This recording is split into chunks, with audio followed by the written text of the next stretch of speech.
Ito na ang iba pang malalaking balita sa Frontline. Mga nagpositibo sa South African variant ng COVID-19, dumarami pa. Mahigit 40 bagong kaso sa Metro Manila. Bakuna ng AstraZeneca ligtas iturok sa mga senior citizens ayon mismo sa FDA.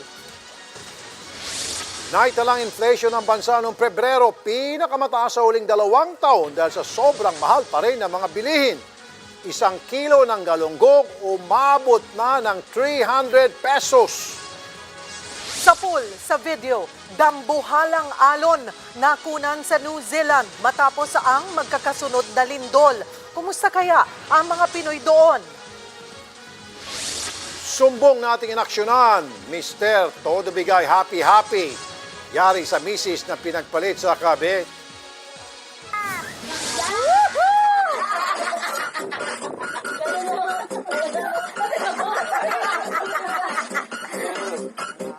Yun, ang favorite ko eh! Gano'n ba? Greg Slaughter ng Barangay Ginebra na trade sa Northport kapalit ni Christian Stand Hardinger.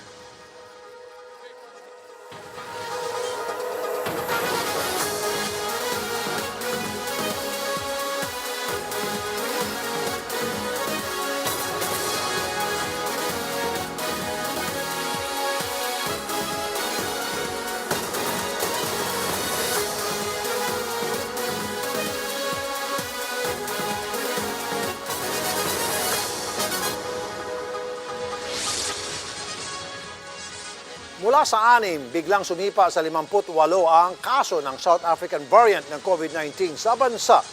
Kaya mas tumindi ngayon ang hinala ng mga eksperto na may kinalaman ang mga bagong variant sa paglobo ng COVID-19 cases, lalo na sa Metro Manila. Nasa frontline ng balitang yan si JC Cosico. Nadagdagan pa na 52 ang kaso ng South African variant ng COVID-19 sa bansa. 41 rito ang naitala sa Metro Manila, habang inaalam pa kung returning overseas Filipinos o local cases ang 11 pa.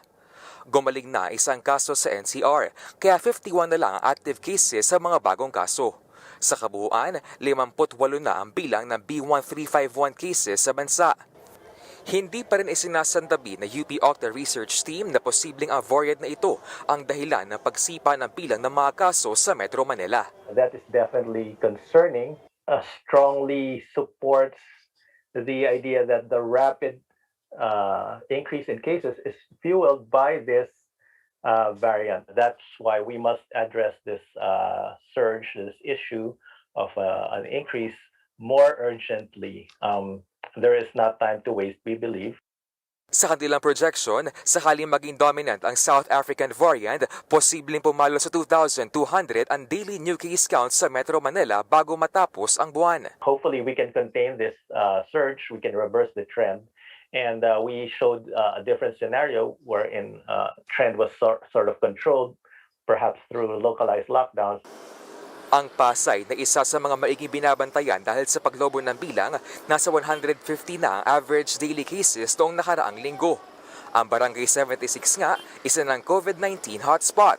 They had 128 cases over the past week, which translates to 17 to 18 cases per day in that barangay alone.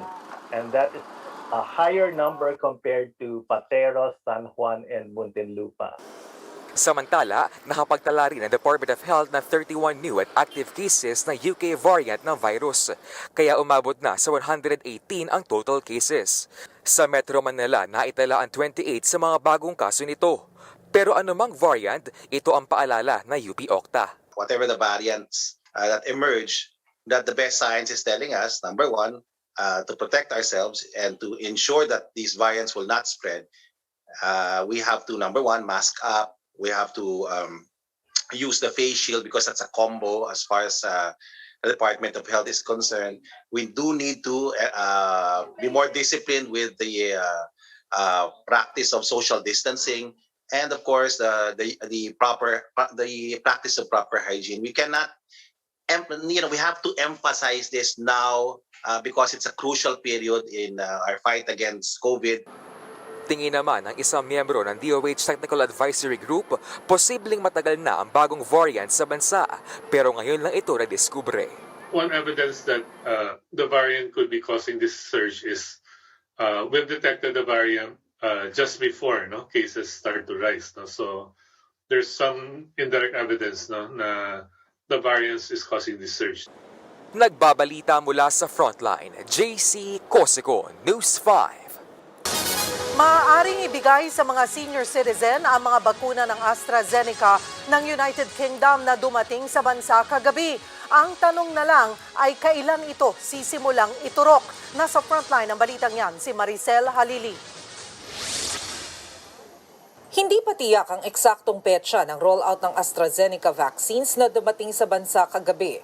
Pero hawak na ni Health Secretary Francisco Duque ang recommended guidelines ng National Immunization Technical Advisory Group o NITAG para rito.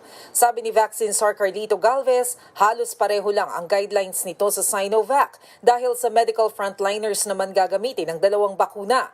Ang pagkakaiba lang ay ang edad na gagamit nito. Pwede kasing iturok sa mga senior citizen ng AstraZeneca, hindi tulad ng Sinovac na para lang sa 18 hanggang 59 years old. Kanilang recommendation na yung 60 and above, ito po sa AstraZeneca. And then later, yung mga pagkukulang na mga kulang sa mga areas nationwide ay bibigyan din po. Yung AstraZeneca, ang indication niya is for use in 18 and above. Yung mga clinical trials nila, halos 10% included people more than 60 years old at saka na meron ding mga comorbidities. So as long as controlled naman ang inyong sakit at wala kayong acute illness during that during the time of vaccination and you're above 18 years old, maaaring ibigay ito. Lalong-lalo na ngayon, inuuna naman yung mga health workers, at least may option tayo for the health workers who are 60 years old and above. Sabi ni Galvez, kailangang maubos muna ang unang batch ng AstraZeneca bago ibigay ng World Health Organization ang ikalawang tranche nito. Sumatotal 4.5 million doses ang ipinangako ng WHO sa first at second quarter ng taon. Sa ngayon, higit 1 milyon pa lang ang bakuna sa bansa, malayo sa 3.4 million doses na kailangan para mabakunahan ang 1.7 million medical workers sa buong Pilipinas. Hindi naman daw nag-aalala si Duque sa pangamba ng ilang eksperto na posibleng mapababa ng South African variant ang efficacy ng AstraZeneca vaccine. The question is, will it affect the AstraZeneca? My answer to that, based on the current data, is it will not, because the AstraZeneca has almost 100% efficacy against in preventing severe COVID. So yun naman importante, ma-prevent yung severe. Bakit? Kasi yung severe COVID, yun na hospital. Yun namamatay galing sa severe. So kung walang severe, yung leon gagawin mong kuting. Kagabi dumating ang initial shipment ng AstraZeneca mula sa COVAX facility ng WHO. Lula ng eroplano ang 487,200 doses ng bakuna. Nung Lunes pa sana ito ihahatid sa bansa pero naantala ng 3 araw dahil sa problema sa global supply. Katulad ng Sinovac, sinalubong din ni Pangulong Duterte ang mga donasyong bakuna na AstraZeneca. As I have said before, these vaccines should be treated as a global public good. The need for international solidarity and cooperation cannot be made clearer than this pandemic because everyone is safe. No one is safe globally until everybody is safe. Inanunsyo rin ng Pangulo kahapon na bukod sa 600,000 doses ng Sinovac, ay may 400,000 doses pa ng bakuna ang idodonate ng Chinese government. Bukod pa ito sa 1 milyong binili ng gobyerno na inaasahang darating bago matapos ang buwan. Hindi ko lang po sigurado kung ano talaga magiging brand ngayon kasi bago sila mag-donate, kinakailangan may EUA na. So kung kukunin natin ngayon ang donasyon, siyempre walang ibang pwedeng i-donate kundi Sinovac dahil Sinovac lang ang merong EUA. Pero kung mag-aantay tayo, baka po pwedeng Sinopharm matapos ma-aproban ang EUA. Nagbabalita mula sa Frontline, Maricel Halili, News 5. Parami ng parami ang nagtitiwala ang health workers sa Chinese vaccine na Sinovac. Mahalaga raw kasing mabakunahan na sila agad para mabawasan ang pag-alala nilang mahawa ng COVID-19 sa kanilang mga pasyente. Nasa Frontline na balitang yan si JC Cosico. Ngayong araw ay eksaktong 1 taon mula nang isugod dito sa Cardinal Santos Medical Center sa San Juan ang unang kaso ng local transmission ng COVID-19 sa Pilipinas. At ngayong araw din, sinimulan na ang pagbabakuna sa mga medical frontliner ng ospital gamit ang bakuna ng Sinovac. Kabilang sa mga naturukan si Dr. Nino Hill O'Connor, ang attending pulmonologist ng nasabing unang pasyente. Several hundreds of COVID patients, awa ng Diyos, sa dasal po ng mga kasama kong doktor, ng magulang ko, ng asawa ko, ng anak ko, hindi ako nagkaroon ng COVID. So ito na yung first step ng protection sa akin. Higit 1,000 medical personnel ng nasabing ospital ang handang magpaturok ng Sinovac vaccine. Pero aminado si Dr. Zenaida Javier Uy, Chief Medical Officer ng CSMC na may mga nag-back out matapos malamang Sinovac ang gagamiting bakuna. Pero nang magsimula ang rollout noong Lunes, dumarami na ang mga nagpaparehistro. If there were people who said no when they found out it's Sinovac, now they're changing their minds. Gumulong na rin ang pagbabakuna sa health workers ng De Los Santos Medical Center sa Quezon City. 300 empleyado ng ospital ang target na mabakunahan. Nowadays, people shy away from going to the hospital because they're scared, di ba? Ayoko pumunta sa hospital kasi baka ma-COVID ako, which is very true kasi nandito talaga yung COVID. But if the people here are well protected, they have the vaccine, chances of spreading amongst us and to our patient is less likely. Ito rin ang panawagan ng Private Hospitals Association of the Philippines. Sa ngayon, nasa 70% ng mga empleyado ng private hospitals ang handang magbabakuna.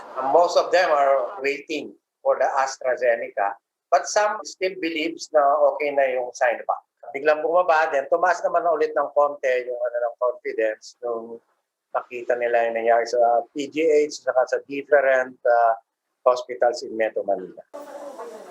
Tuloy-tuloy rin ang bakunahan sa mga government hospital gamit ang Sinovac.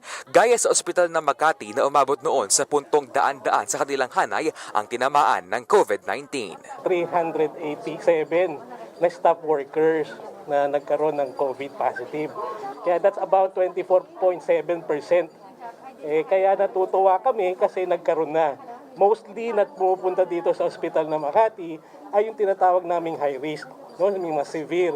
Kaya kinakailangan talaga na mabigyan po namin yung mga healthcare workers namin ng vaccine. Nagbabalita mula sa Frontline, JC Cosicon, News 5.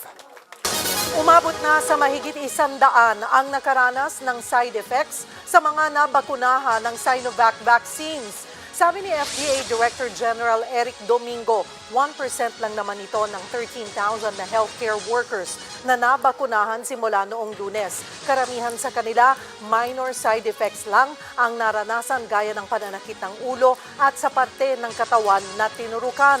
3 naman ang nakaranas ng allergies. 2 ang naospital pero lahat sila ay nakarecover na. Lumabas rin na may history ng severe allergies ang 3 ito. May screening naman na ginagawa sa amin kahit kami bakunahan, tinatanong kami kung meron kami mga ganitong sakit, kung meron kang ganitong gamot, kasama yung allergies. You have to declare your allergies. Susunod, mga batang 3 at 7 taong gulang sa Taguig, ni-rescue ng mga pulis at DSWD. Ano kaya ang dahilan? At magluluto ba kayo ng munggo ngayong Biyernes? Preno muna sa partner niyang galunggong na sobrang mahal ngayon. Abangan ang lahat ng yan sa pagbabalik ng Frontline. Pilipinas!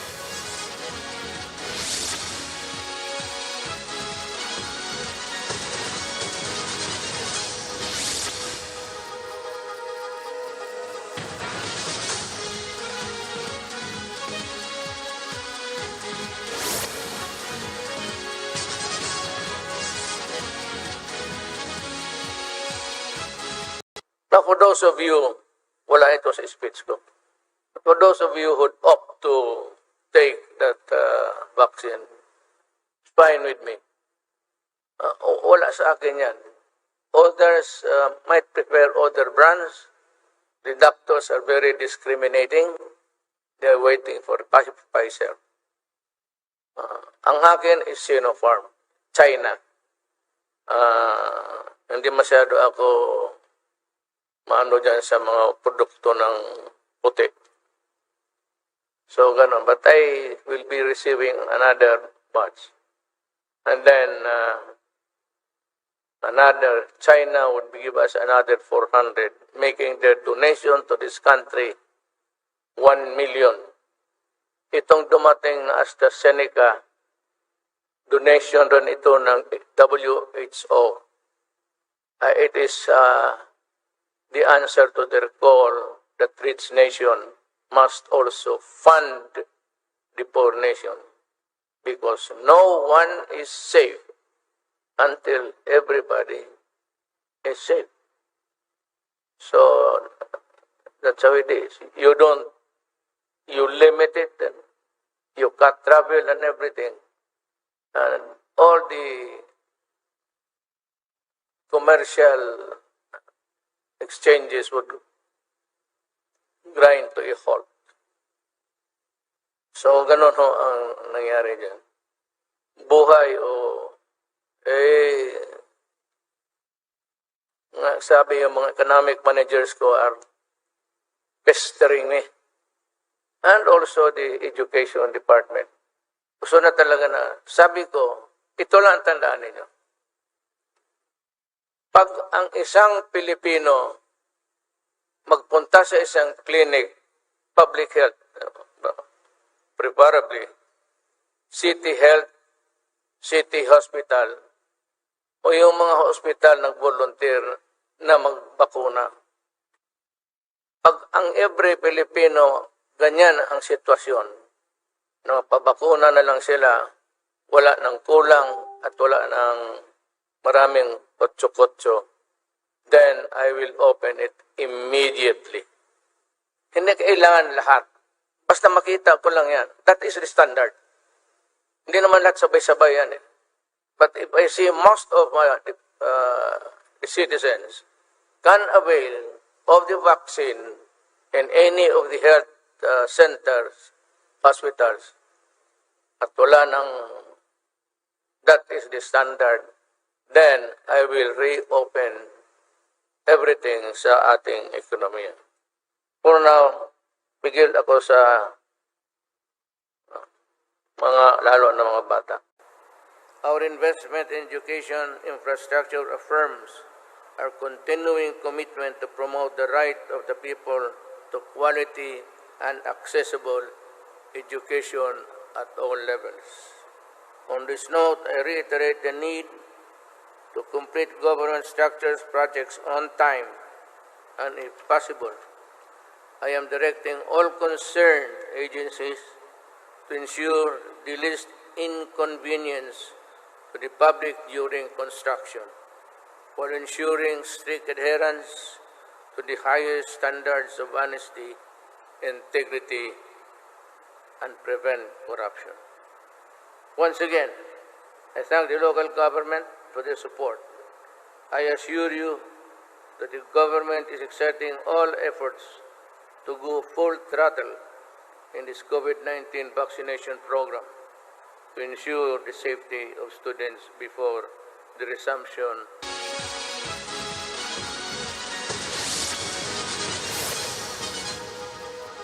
Batang ina, dinampot ng mga pulis dahil sa pambubugaw sa sarili niyang anak at kapatid. Galunggong, bakit kaya ginto na rin ang presyo? Umarangkada sa pinakamataas na level sa mahigit 2 taon ng inflation o ang tas ng pagtaas ng mga presyo ng bilihin at serbisyo. Ang pangunahing dahilan, ang pagsipa ng presyo ng mga pagkain. Nasa frontline ng balitang yan si Dale De Vera. Aminado ang tindera sa palengke na si Malu na hirap siyang pagkasahin ng 200 pesos kada araw para sa pagkain nilang mag-asawa at 4 nilang anak. Imbes na makabili ng masustansya at masarap na ulam, puro pagtitipid ang kanyang ginagawa. Bumibili lang ako ng konti-konti lang, kung ano lang yung kasya. Pinagkakasya ko lang yung 200 ko sa loob ng isang araw. Sobrang hirap talaga po ngayon kagawa ng sa pandemic ngayon. Ang hirap kitain ng pera sa ngayong panahon na to. Tulad ng marami nating kababayan ngayon, apektado si Malu sa patuloy na pagtaas ng presyo ng mga bilihin. Sa huling tala ng Philippine Statistics Authority, pumalo sa 4.7% ang inflation rate o ang antas ng pagtaas ng mga presyo ng bilihin at serbisyo noong Pebrero. Mas mataas ito mula sa 4.2% noong Enero. Ito na rin ang pinakamabilis na inflation mula noong January 2019. Ayon sa PSA, tumaas sa 7% ang annual inflation sa food items. Noong Enero, 6.6% ang antas na ito. Ang karneng baboy, nasa 20% ang pagsipa ng presyo. Nasa 5% naman ang pagtaas ng presyo ng mga isda. Naitala rin ang pagtaas ng antas sa transport costs. Paliwanag ng ekonomista na si Nicolas Mapa, supply issue ang dahilan ng pag-arangkada ng inflation, lalo pa at patuloy pa rin ang African swine fever sa bansa. Anya, short-term solution lamang ang pag-angkat ng mga karne. Mahalaga pa rin daw na mas masuportahan ng local hog raisers. I think the key issue here is kung ma-address ng authorities yung supply side issues, di ba? So kung hindi talaga, kung pinabayaan nila yung African swine fever problem, baka tuloy-tuloy talaga yung increase. Issue rin sa supply ang nakikitang dahilan ng ekonomistang si Ronilo Balberan ng University of Asia and the Pacific. Sa programang Business World Live ng One News, sinabi ni Balberan na posibleng nakaapekto rin sa pagtaas ng mga presyo ang mga umano'y hindi malinaw na impormasyon tungkol sa supply at demand ng mga bilihin. The one that exacerbates this particular inflation is actually the information asymmetry. So we really don't know what's happening in the middle. So what's really driving this particular cost, and that's why this is driving the government to impose all these price freezes, no? So because we don't know what's happening. Kumpiyansa naman ng Bangko Sentral na pansamantala lang ang mataas na inflation. Si Presidential Advisor on Entrepreneurship, Joey Concepcion, naniniwalang ang pagbubukas palalo ng ekonomiya tulad ng pagluluwag sa mga mall ang solusyon sa pagbangon ng ekonomiya. I think what we have to do is to bring back consumer spending, and that relates to the whole economic activity. Nauna nang sinabi ni Pangulong Duterte na posibleng luwagan na niya ang kasalukuyang quarantine restrictions oras na magkaroon ng stock na 2 million COVID-19 vaccine shots ang bansa. Nagbabalita mula sa Frontline, Dale De Vera, News 5.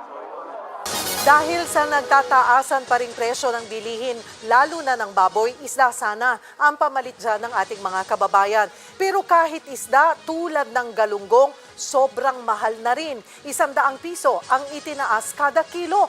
Nasa Frontline ang balitang yan, si Justin Punsalang. Matumal ang bentahan ng galunggong sa mga palengke. Ang dati kasing 200 pesos na kada kilo ng galunggong, umaabot sa 300 pesos na ang bentahan ngayon. Kanya-kanya naman ang paliwanag ang mga tindera kung bakit tumaas ang presyo ng galunggong. Dahil na rin sa kakulangan din na rin sa mga kalakal na dumadating. Pag ganito amihan, malamig pa, mahirap ang isda. Kaya si Annabella, tilapia na muna ang piniling bilhin na 140 pesos kada kilo. Bakit tilapia? Ba't hindi galunggong? Mas mura po kasi tilapia eh. Kaya dito na lang po ako. Kasi maabot pa kami hanggang gabi. Kwento ng mga tindera, karaniwang bumababa ang presyo ng galunggong tuwing panahon ng tag-init. Yan din ang iprinotesta ng grupo ng mga mangingisda na pamalakaya at anak pawi sa bagong silang Caloocan Public Market. Hirit nila, bigyan ng gobyerno ng ayuda ang mga maliliit na mangingisda, magtakda ng price ceiling at bawasan ang pag-angkat ng galunggong. Sabi ni Cabinet Secretary Carlo Nograles, minomonitor na ng Department of Agriculture ang tumataas na presyo ng isda. Imo-monitor po natin itong mga presyo hindi lamang ng galunggong pati yung ibang mga presyo ng pagkain po natin. The Department of Agriculture is also working very closely together with the BFAR with our different fisher folk groups, no, and organizations, at minomonitor po natin yung mga presyo ng ng pagkain. Nakikipag-ugnayan na rin ang DA sa DTI at mga LGU para mabantayan ang presyo ng galunggong sa mga palengke.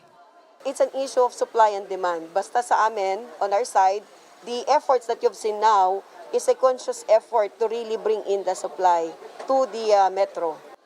Nagbabalita mula sa Frontline, Justine Punsalang, News 5. Inaresto sa Taguig ang isang 20 anyos na ina na binubugaw umano sa internet ang sarili niyang anak at kapatid na menor de edad. Nasa frontline ng balitang yan si Pat Mangune.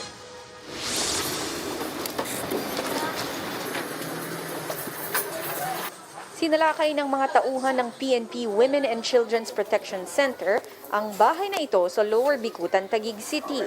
Ang kanilang pakay, arestuhin ang 20 anyos na si alias Claire. Ano pangalan mo? Secretary.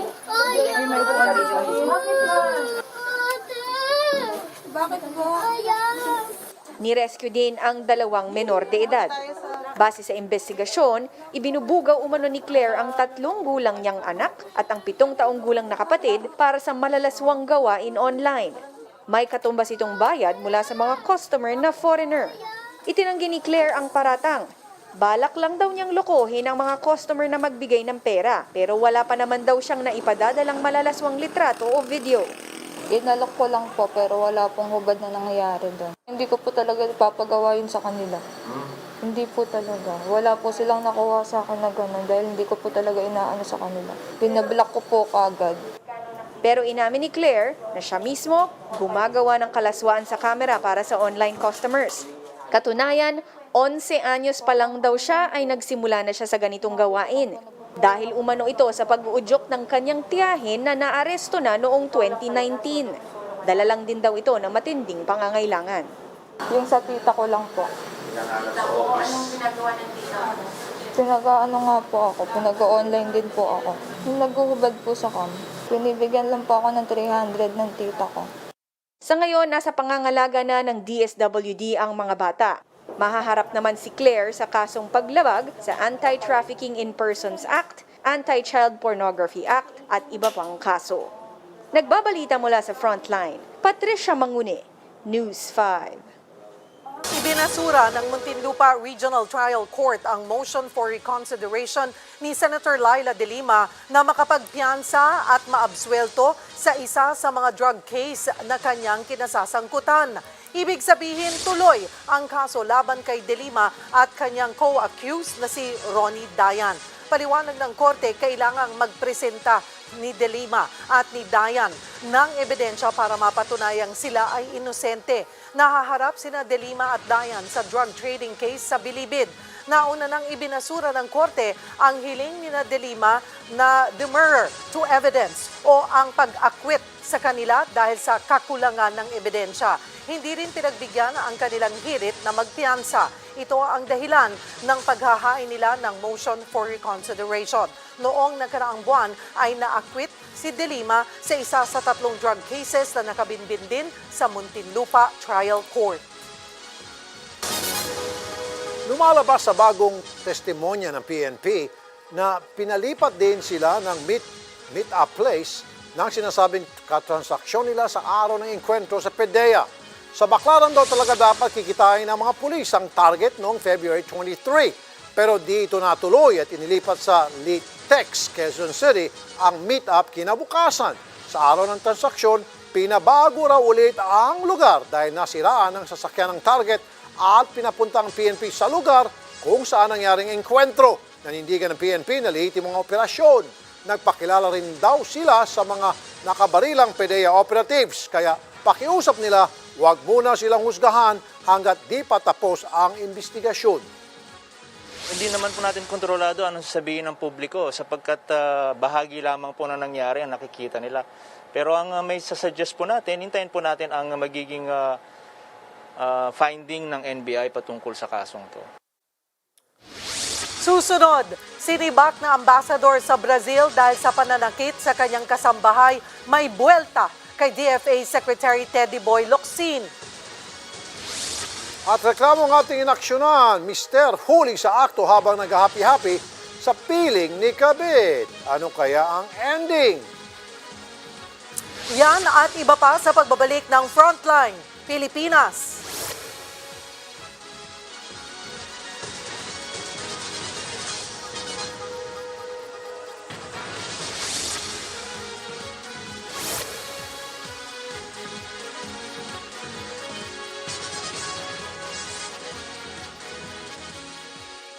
Kasi ang haka-haka ng mga tao, lalo na ito si Maring Lenny, sabi niya na mauna ako. You know, in the protocol, ang edad namin ang preferential right is given to 16 o 18 above, tapos 59. Ako, Maringlenes, 70 na. 70, hindi pala. 67 lang pala. Masyado kang apurado. Sa protocol nga, we are not even considered as those needing or would occupy a priority in the application of COVID. Mahirap kasi ang ano mo, you are baiting me. Alam mo kung bakit? Nagdududa ka kasi na nagpabakuna na ako kasama ng mga sundalo. Kaya panay ang tikoy, yung ginaganon mo, ha? Sige, salita ka. Yun ang talaga ang ano mo. You have a very, you seem to have an angel face but a devilish mind. Marunong ka may pangduda mo kasi tapos na ako, kaya you want me to go into a trap of saying things which are not appropriate. Yan ang mahirap sa iyo. And every day, you have a narrative. Nung una, sabi mo na kulang dito, ganon, na kailangan, was it yesterday you said, our frontline workers deserves the best. Wala akong problema yan. Mas magsakit ang ulo ko kung wala siya. Kayo, ikaw, sige ka lang salita dyan. Wala ka namang ginagawa. Sige ka issue ng statement. Do you know what? Because you want to be relevant here. Gusto mong sumali sa laro na para makipakinggan ka rin. Bakit hindi mo sinabi noon yan? Tapos ngayon, sabihin mo, dadaang propeso. Anong propeso? Proseso, rather. Anong proseso ang gusto mo? Natapos naman yan lahat. Gusto mong dagdagan. Walang bakuna ngayon available. Either hingiin mo, nakawin mo, o bayaran mo. Not only the Philippines. Kaya ganon. Ngayon, kung gusto mo talaga para mahinto ka, kunin mo yung basket mo, mamalengke ka doon sa labas ng bakuna.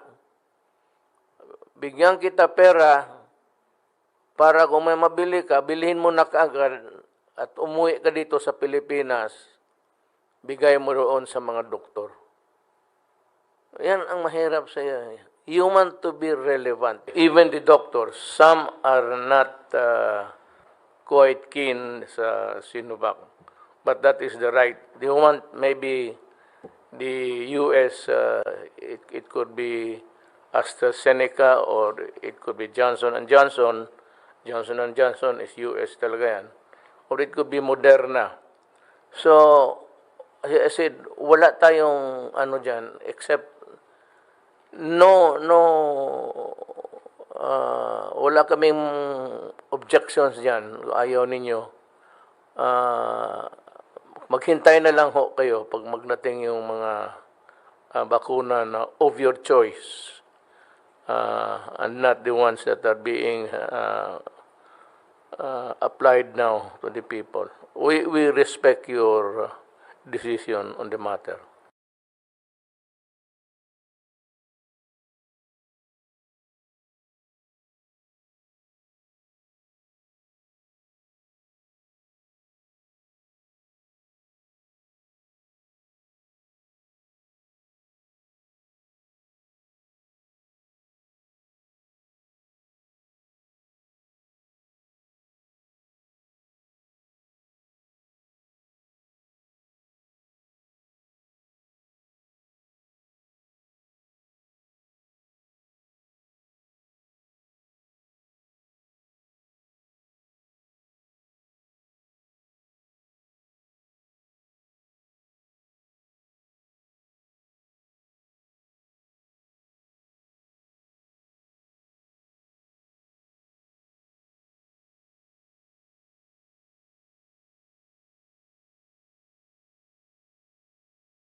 Philippine Ambassador to Brazil, Marichu Mauro, iginiit na minadali ang pagsibak sa kanya.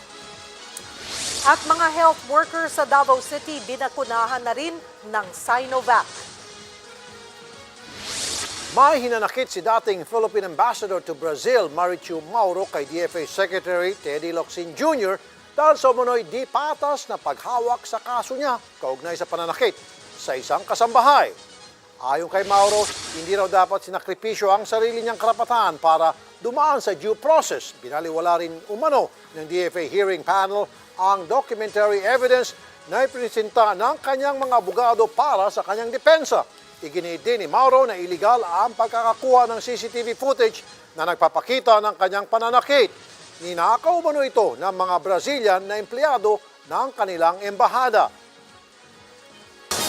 Mga kapatid, dapat pa rin tayong mag-ingat at sumunod sa mga health protocol. Ngayong araw, pumalo muli sa lagpas 3,000 ang naitalang bagong COVID-19 cases. 3,045 ang nakumpirmang kaso ng Department of Health ngayong araw lamang po yan. Yan ang pinakaunang 3,000 count sa loob ng 5 buwan. Maliban noong Miyerkules, lumagpas na lagi sa 2,000 ang mga bagong kaso ng COVID-19 sa bansa araw-araw ngayong buwan ng Marso. Dahil dito, lumobo muli sa higit 40,000 ang active cases natin sa bansa at malapit ng pumalo sa 600,000 ang total COVID-19 cases ng Pilipinas. Umarangkada na rin ang pagbabakuna ng kontra COVID-19 sa Davao City. Ang Chief Doctor ng Southern Philippines Medical Center na si Dr. Ricardo Audan ang unang nabakunahan ng Sinovac sa Mindanao. 150 empleyado ng ospital ang nagpaturok. Sinabi naman ni Health Secretary Francisco Duque na target na rin niyang magpabakuna ng AstraZeneca dahil ito ang prescribed para sa tulad niyang senior citizen. Mga Pinoy sa New Zealand inilikas din kasunod na magkakasunod na lindol at banta roon ng tsunami.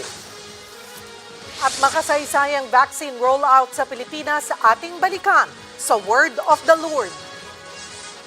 Tutok lang mga kapatid, magbabalik pa ang Frontline. Pilipinas.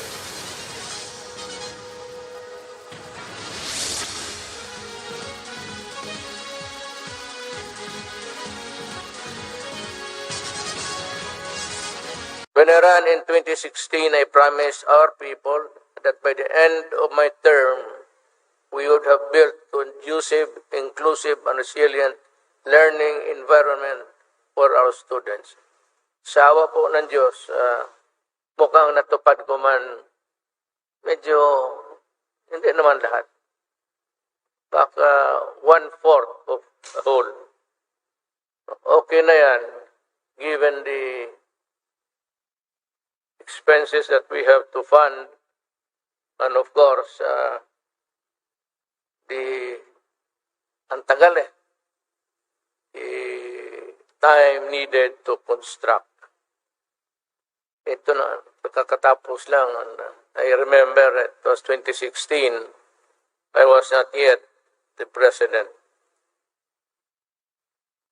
However, this task was made more complex with the challenges brought by the COVID-19 pandemic to our education systems as we transition our society under new normal. Sa totoo lang po, let me just explain.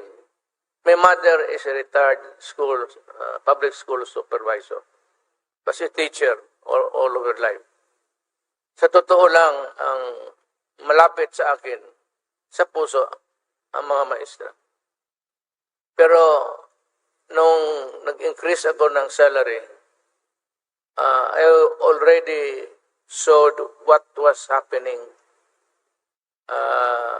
Pati ngayon, nakikita ako na how it will develop within the next 5 years.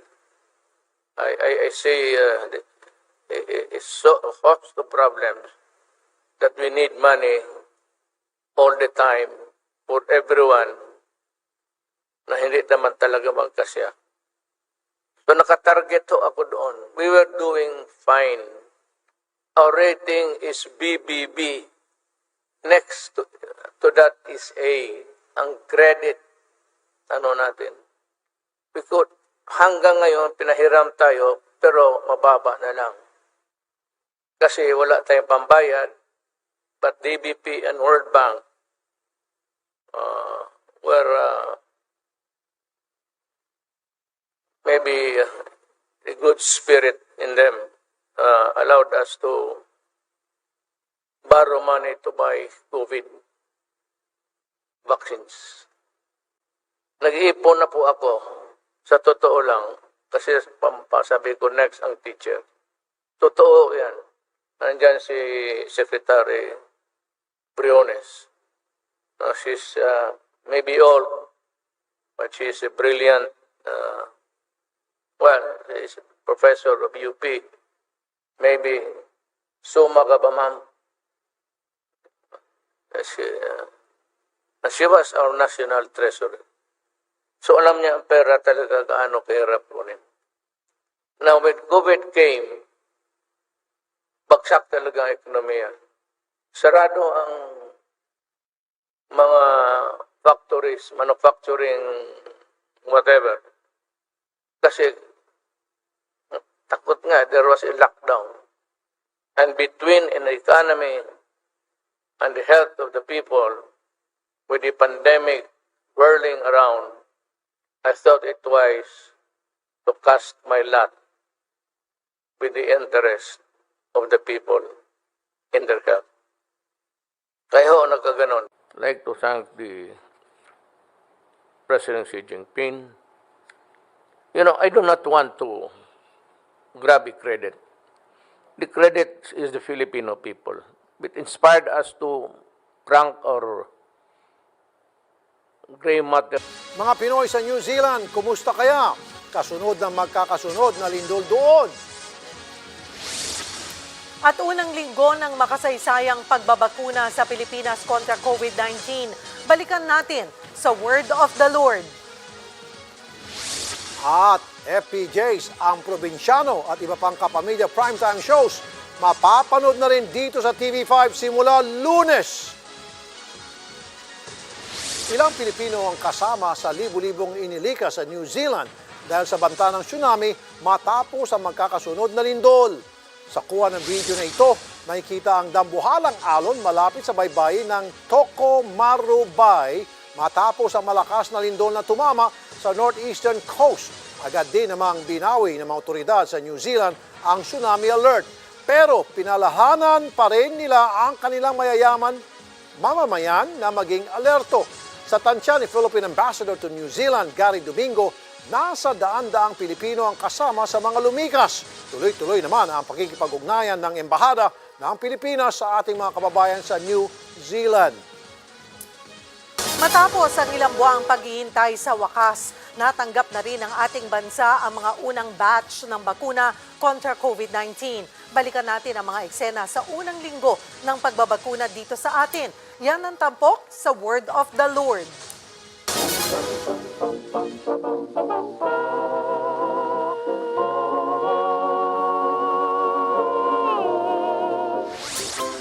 Nagsimula na ang bakunahan, pero sinalubong ng konting iyakan. Halos maluha-luha po kami nang dumating po. Salamat sa donasyon na iyak sa galak para hindi halatang medyo late ang pagguha at medyo palpak. At si paring Spokes, nawawala na ng dangal. Ano ba kayo? Naku po, lahat ginawa ni Presidente. Sa ilang beses na sabit na anunsyo. Di ba sabi ko sa inyo, ilang tulog na lang? Pero wala nang basagan ng trip. Magsaya na lang tayo kahit saglit. Kahit nang bakunang dumating, di naman yan yung in-order at pinangutang natin. Ulitin natin. Donasyon, kagandahang loob ng China. Kapalit daw ng mga isla. Uy, joke lang yon. Wag naman magalit. Ni wala naman daw hiningin kapalit. China never asked for anything. Thank you, China. Ang bait mo talaga. Anyway, nandito na yung vaccine. Yan ang mahalaga. Wag ng choosy at wag ng mangamba. Bakuna raw muna bago ang puna. At sa puntong ito, si Mayor hindi dapat mauna. Hindi talaga pwede dahil senior na. Pati na rin siya at siya. Kaya si Doc, pa-injection na lang muna. Ay, teka muna Dok, kailan ka ba huling humawak na hiringgilya? So ulitin natin, bakuna muna, bago po na. Meron na naman sinasabi si VP Lenny. At huwag niyong galitin si tatay. Baka masabihan ka ng, Mamatay ka na. ang gentleman niyo po talaga. Pero yung mga nasampula na, mukha naman sila masaya. Sa sobrang ligaya, napayehe ang mga daliri nila. Wait, parang may kapareha lang, di ba? Hoy, hindi yan bruha. Victory Joe naman yan talaga. At hindi Voltes 5. Ano ba? V is for victory. Tandaan lagi, V is for vacuna. V is for Vico. Walang kinalaman. And V is for vac. Vaka naman sakaling maturukan. Nagsimula na ang bakunahan. Kaya, happy ang China's #1 fan. Sa sobrang tuwa, gusto pang bumiyahing China para makipagkamayan. I'd like to go to Xiamen. Aba, mag-stop over na rin kaya sa palengke ng Wuhan para tingnan ang pinagmulan. Hehe, hindi. Biro lang po yan. Tandaan, laging pipiliin ng buhay. At huwag sasabihan ng kahit sino ng, Mamatay ka na. nako, hindi yan maganda kahit mukhang anghel at utak demonyo ang sabihan mo pa. Nagsimula ng bakunahan, pero hindi lahat nag-uunahan. Yung iba naman mukhang napilitan. The best vaccine is the one in your arm, sabi ng mga eksperto. And the best bandage ay may plugin ng syudad mo. Yung iba, machong-macho. Ito, parang nagpagpag lang ng abo. Ito, medyo napapikit isang mata. Ito naman, hinimatay sa sobrang kaba. Yes, mga kapatid, huwag mag-alala. Si Kuya, buhay pa. At ito naman, hinimatay dati dahil... Bakit nga ba?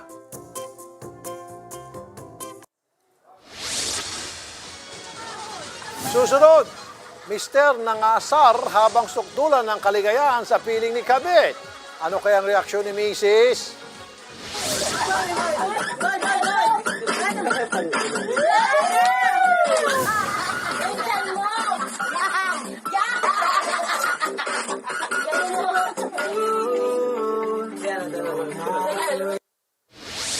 Yan ang dapat abangan sa pagbabalik ng Frontline, Pilipinas.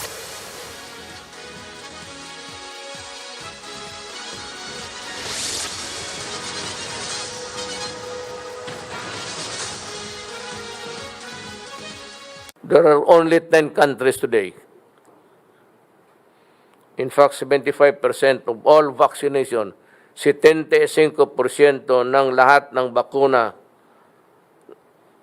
nakuha ng 10 countries, 10 lang. Yung 130, wala. So, maghintay tayo.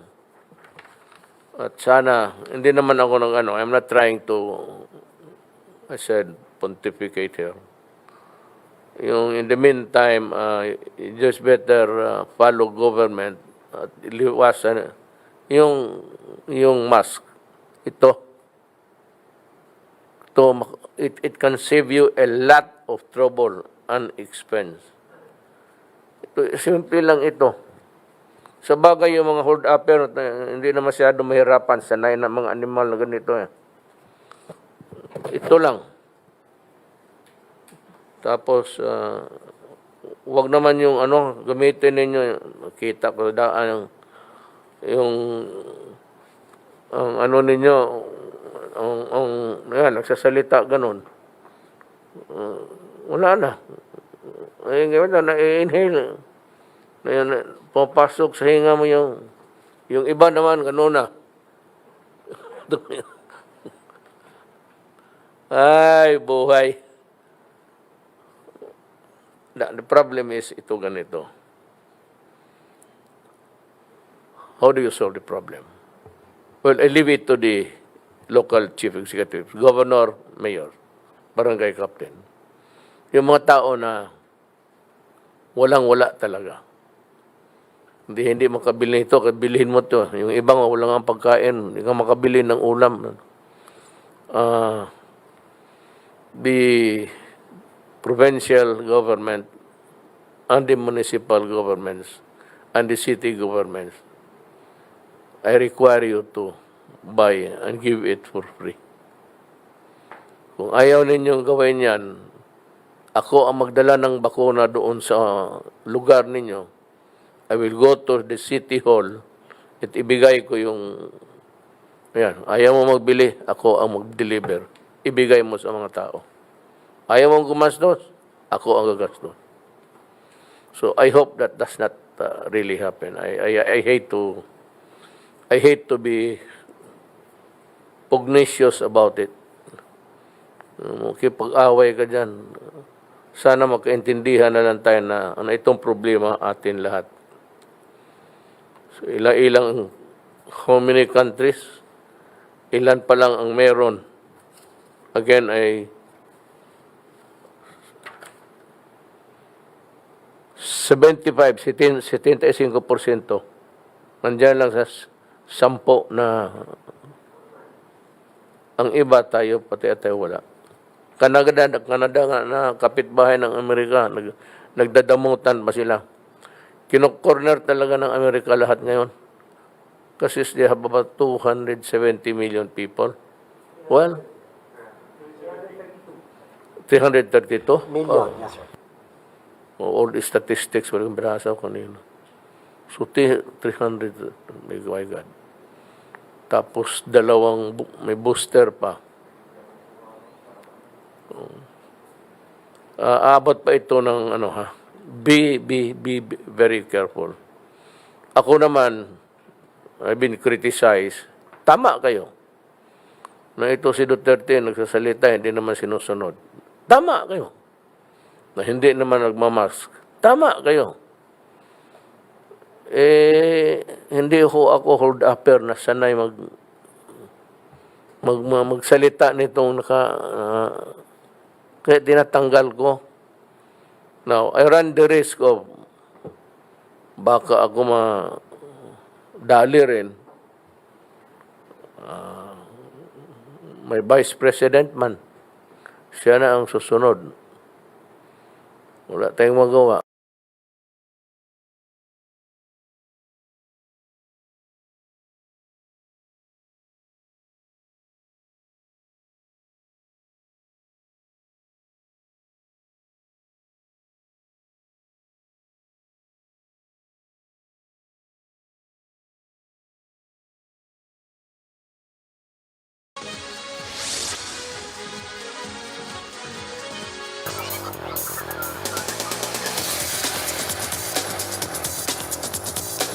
Inireklamo sa atin ng isang mister na sumakabilang bahay.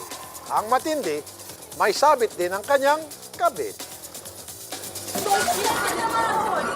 Hanip sa dance moves. May kasama pang kiss.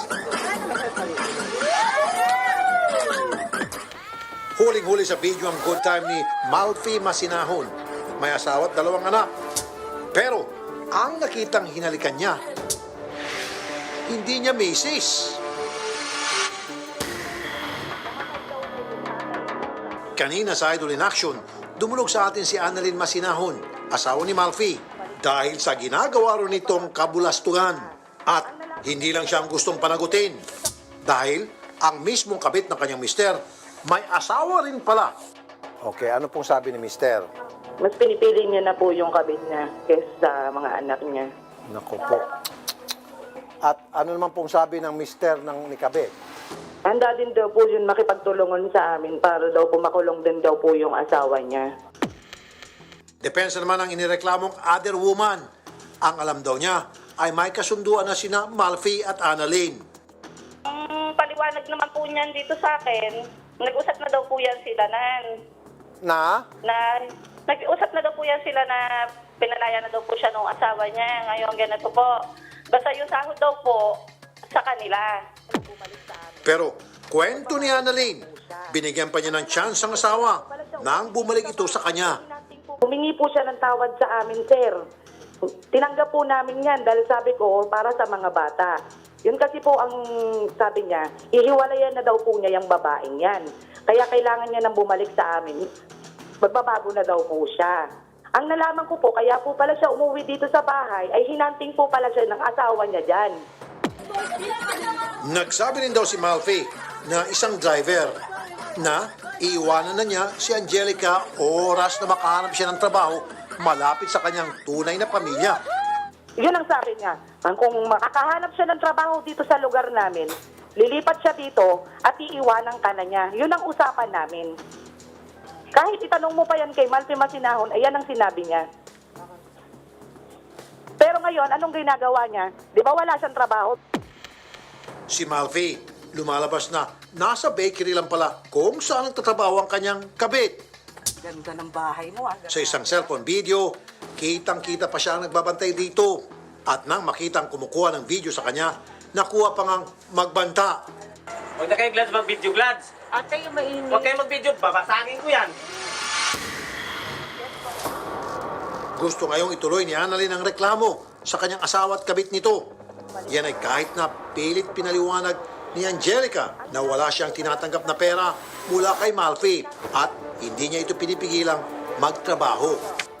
Yung sa allowance sa asawa mo, hindi ako nangingialam yan. Ibinibili niya ng gamot niya yan. Yung ginagastos namin dito, sahod ko yan. Pera ko yan. Hindi, itutuloy ko yung laban. Papakulong ko kayong dalawa. Binigyan natin hanggang Lunes si Annalyn para masiguro ang kanyang desisyon at hintayin kung madadaan pa ito sa maayos na usapan. Pagbibigyan ko kayo ni Ma'am Annalyn, Ma'am Angelica, na mag-usap kayo. Meron pa kayong ilang araw. Ngayong Friday, Saturday, Sunday, and then Monday, babalikan namin kayong dalawa. At kapag hindi kayo nagkasundo by Monday, then tutulungan po namin to si Ma'am Annalyn na makapagsampa ng kaso laban po sa inyo.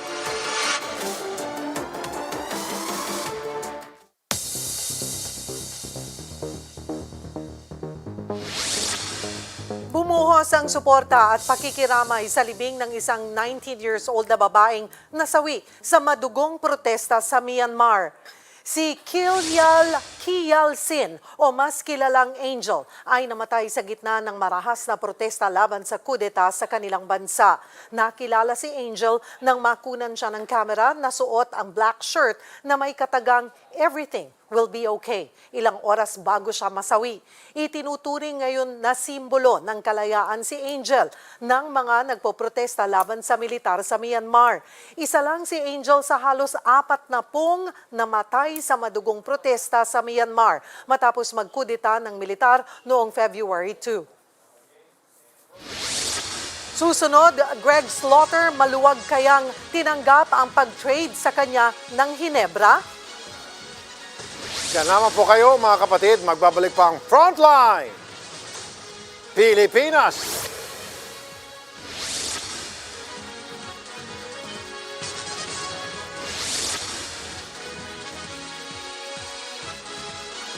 Now, for those of you, wala ito sa speech ko.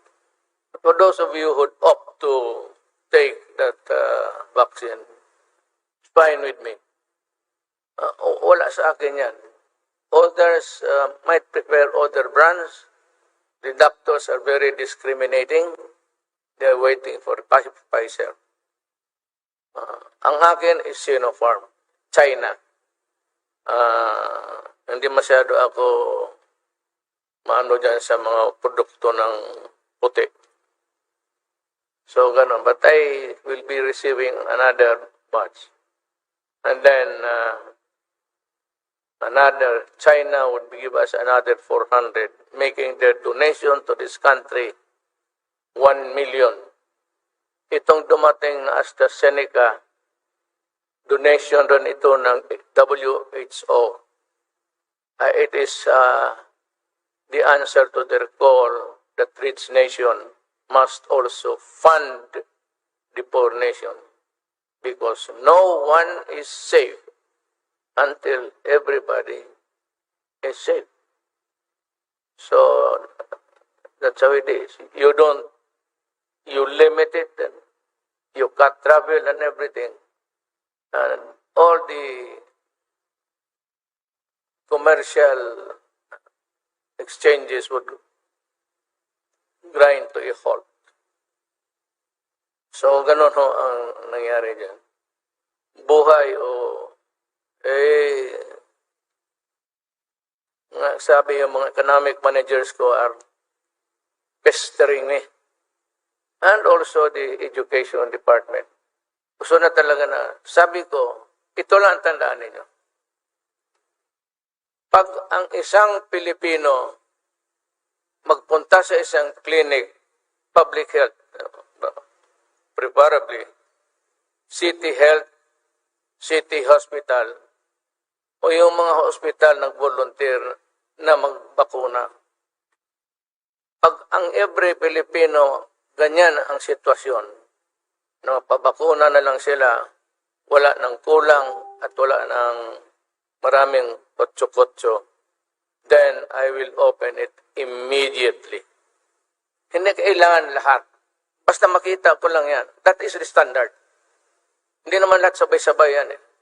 But if I see most of my the citizens can avail of the vaccine in any of the health centers, hospitals, at wala ng that is the standard, then I will reopen everything sa ating ekonomiya. For now, bigil ako sa lalo na mga bata. Our investment in education infrastructure affirms our continuing commitment to promote the right of the people to quality and accessible education at all levels. On this note, I reiterate the need to complete government structures projects on time, and if possible, I am directing all concerned agencies to ensure the least inconvenience to the public during construction, while ensuring strict adherence to the highest standards of honesty, integrity, and prevent corruption. Once again, I thank the local government for their support. I assure you that the government is exerting all efforts to go full throttle in this COVID-19 vaccination program.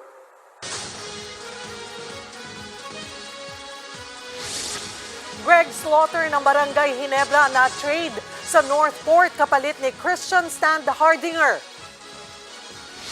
At heto na ang pasabog, ang probinsyano at iba pang kapamilya primetime shows. Mapapanood na rin dito sa TV5 simula Lunes.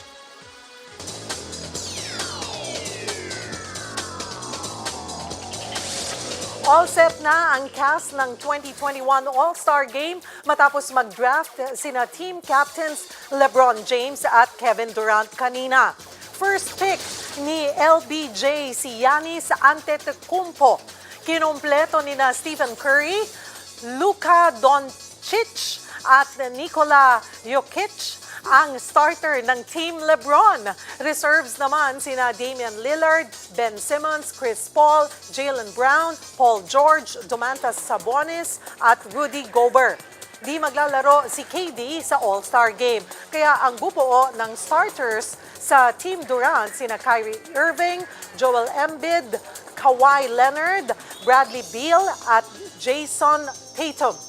Off the bench naman sina James Harden, Devin Booker, Zion Williamson, Zach Lavine o Lavin, Julius Randle, Nikola Vucevic at Donovan Mitchell.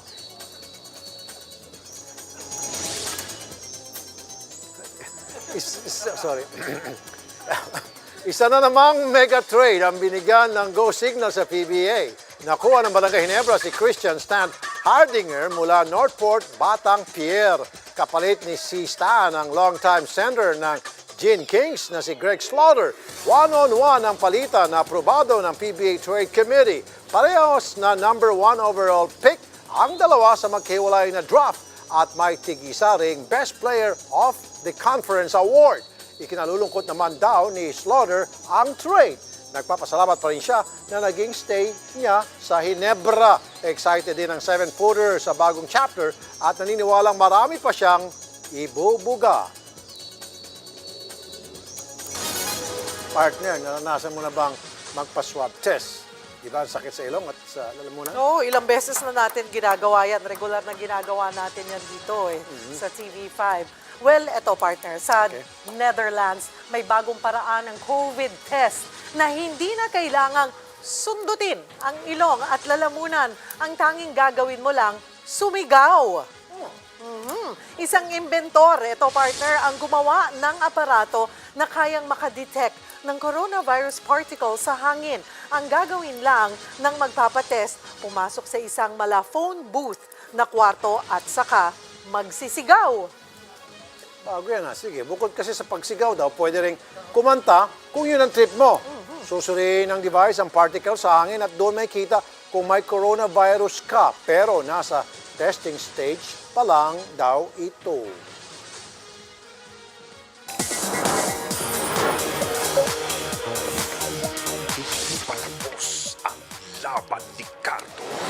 Parating na si Cardo Dalisay sa Kapatid Network. Mismong si TV5 and Signal CEO and President Robert P. Galang ang nag-announce na mapapanood na dito sa TV5 ang hit primetime series na FPJ's Ang Probinsyano simula Lunes, March 8. Kasabay ito ng pagkumpirma ng ABS-CBN at TV5 na hindi totoong matatapos na this April ang action-packed show na pinagbibidahan ni Coco Martin. But wait, there's more. Bukod sa Ang Probinsyano, may iba pang ABS-CBN shows na bibida sa TV5 primetime slot simula sa Lunes. Yan ay ang Sayo Ay Akin.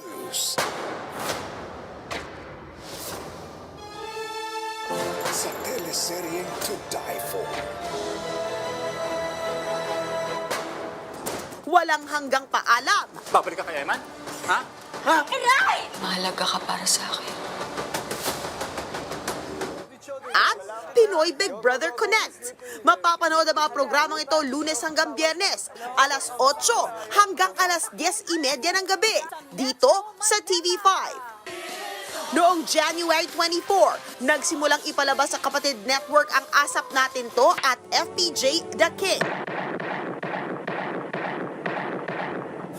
Hindi ako titigil hanggat hindi ko nababawi lahat ng ginawa mo sa akin. Kakasuhan pa kita! Wala kang pwedeng ikaso sa akin. Ako pa nga ang kakaso sa'yo eh! Kaabang-abang din ang mga programa sa Weekend Block. Kasama na dyan ang Wanted ang serye. Bukas ng alas 9 ng gabi, mapapanood ang kwento sa likod ng pagtataksil ng isang mister sa kanyang misis. Ito ang istorya ni Janelle Mangalindan na halos pagsakluban ng langit at lupa matapos nang mabuking ang mister na kalaguyo ang kanilang cook. Isa sa buhay na James Blanco, Angelo De Leon at Lara Morena ang kwentong ito. Powered by Freebie app, idinaos ang Global Fans Day ni Maymay, one and only. Dito nakabonding at binigyang pugay ni Maymay ang tratang ilang OFW. Napakalapit po yung puso ko talaga sa mga OFW na katulad niyo. Ang mga challenges ng buhay ng OF, isa lang katapat niya. Discarding Pinoy. Kwento ni Maymay, OFW rin ang kanyang ina, pero hindi naging issue ang kanilang distansya. Hindi nag-failed yung nanay ko na may paramdam niya sa akin na nandyan siya. Suportado siya sa lahat na pangarap ko. Kaya napaka-importante talaga yung communication ko kahit nasa malayo yung mga mahal sa buhay. Kapalit ng pagpapasaya sa mga OFW, nakatanggap din si Maymay ng sorpresa. Hello, Maymay. Hulaan mo kung sino to. Si mama mo to. Thank you sa freebie kasi every time talaga narinig yung nanay ko, napapasaya talaga yung puso ko. At sana'y nakakatulong po sa inyo ang freebie. May app na po na talagang makakaget sa mga kailangan natin mga OF families para mapadali ang ating mga buhay. Nagbabalita mula sa Frontline, MJ Marfori, News 5. Alam niyo mga kapatid, partner, super good news to. Yes. Sanib puwersa, kapamilya at kapatid, 10. Oo. It ain't gonna get better than that. Yes, oo. Hindi nga. 8:30 sila. Probinsyano, dito na. Oo. Ay, ako ang paborito ko, ang sayo ay akin. Yun. Ako, ang paborito ko, Wanted serye. Sabado yan. Diba? Diba? 9 p.m. 9 p.m. Sama-sama ang mga malalakas, bagyo, tsunami. Oo. Okay. Lahat Opo, na. good news. Ewan ko lang kung hindi tataas yung ano niya. Alin? Yung mga alam mo na yung mga numero-numero dyan. Tataas Alam mo na naman. mga numbers. Pag hindi pa tumaas yung mga numero-numero dyan, ewan ko lang. Ayan. Kantar, where are you? At yan po, mabalita mula sa Frontline ng Pilipinas sa araw na ito. Mga balita at impormasyon para sa mga may alam at may pakialam. Kami po ang inyong mga kasangga sa pagbabalita. Ako po si Cheryl Cosim. Tutok pa rin kayo dito sa TV5. Susunod na ang Paano ang Pangako. Kasi kapag hindi nasunod yun, dapat iniisip ko, Oh, may problema na talaga. may problema na talaga. May Again, problema na. Sabado. Sabado, 9 p.m. para wala kayong problema. Ako naman po si Rafi Tulfo, magandang gabi Pilipinas.